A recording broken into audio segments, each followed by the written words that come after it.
Hi everyone, welcome back to another episode. Today I'll be showing you the ways of login or sign in into your Paramount Plus account.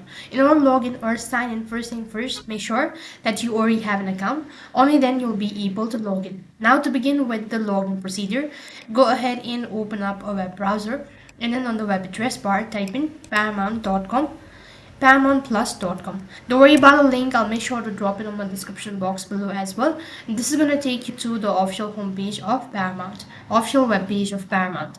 So right on this page, you'll need to enter in your email address first of all, and after that, click the submit button. After you are done submitting your email address, it's going to take you to the page where you'll be able to find a button as login or create an account. So if you already have an account, then click the login button, enter in your credential, that is either your phone number, email address, and then a password, and then you've successfully logged into your account. For some reason, if you're unable to log in, you can simply go ahead and reset your credential, that is your password, by tapping on forgot password button, and that's how you can log in into your Paramount Plus account.